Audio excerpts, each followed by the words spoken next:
அதிமுகவோட இன்றைய நிலை. சசிகலா அவர்கள் ஜெயலலிதாவுடன் இருந்து மாசாக அரசியல் செஞ்சவங்க. அவருக்கு இந்த கூட்டணி அரசியல்லாம் சரி வராது.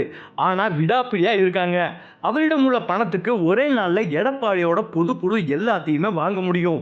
அதையும் செய்ய தயங்குறாங்க. சசிகலாவிடம் சரியான வியூகம் இருப்பதாக தெரியல. சசிகலா பாஜக ஆதரவா எதிர்ப்பா என்பதிலும் குழப்பத்திலேயே இருக்காங்க.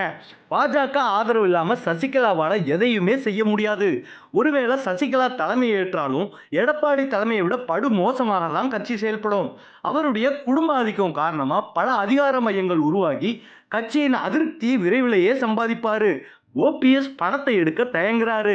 கடந்த தேர்தலில் கூப்பா கிருஷ்ணன், ஜேசிடி பிரபாகரன், வெல்லமண்டி நடராஜன் ஆகியோரை போட்டியிட வைத்து செலவு செஞ்சிருந்தா ஜெயிக்க முடியாட்டினாலும் நல்ல வாக்குகளை எடுத்திருக்கலாம். அதையும் அவர் செய்யல. அவர் அதிமுகவுக்கு எதிராக எந்த நிலைப்பாட்டையும் எடுக்க மாட்டார். சூழ்நிலை அவரை ராமநாதபுரத்தில் போட்டியிட வச்சிருக்கு. டிடிவி தினகரன் தனி கட்சி என்பதுல உறுதியாக இருக்காரு. ஒருங்கிணைந்த அதிமுகவோட கூட்டணி அமைக்க தயாராகத்தான் இருக்காரு. எனவே டிடிவி தினகரன் பற்றி பிரச்சனையே இல்லை. எடப்பாடியோ கட்சி எப்படி போனாலும் அதிமுக ஒற்றுமையை விரும்பல.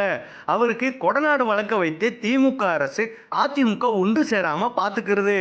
முன்னாள்கள் மேல் உள்ள மாநில அரசின் வழக்குகளும் இருக்கு. இது தப்புவதற்கு எடப்பாடி கம்பெனிக்கு ஒரே அசைன்மெண்ட் தான், அதிமுகவை பிரிச்சு வச்சிருக்குது. 2026 இன்னொரு பெரிய தோல்வியை அதிமுக பெற்ற பிறகுதான் ஒரு முடிவு வரும். அதற்குள்ள பாஜக, நாம் தமிழர், விஜய் என்று அதிமுக வாக்காளர்கள் பலவாறாக பிரிஞ்சிருவாங்க. இப்போது நடப்பது அதிமுகவோட இறுதி நாட்கள். ஆனா ஸ்டாலினை வீழ்த்தி அதிமுக ஆட்சிக்கு மறுபடியும் வர வேண்டும்னா ஓபிஎஸ், டிடிவி தினகரன் கையில் இரட்டை இலை. இது நடக்குமான்றது தெரியல. ஆனா இது நடந்தா மட்டுமே அதிமுக உயிர் பெற்று எழும். இதை தொண்டர்கள் நிகழ்த்தி காட்டினா அதிமுகவும் காப்பாற்றப்படும்.